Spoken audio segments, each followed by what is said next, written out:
আসলে সমাজ খারাপ হয় কখন জানেন? কয়ে ফেলবো, অসুবিধা নাই তো।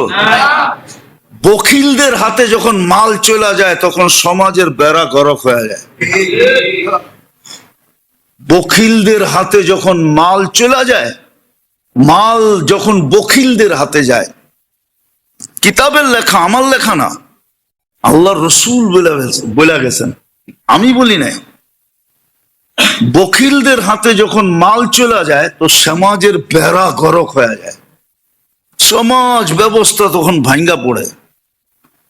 মাল যখন বখিলদের হাতে চলে যায়, আর মাল যখন সখীদের হাতে থাকে তখন সমাজ ব্যবস্থা, মানুষ গরিব হইতে পারে কিন্তু সমাজ ব্যবস্থা এ টু জেড থাকে, এ টু জেড থাকে, ভাঙ্গা পড়ে না।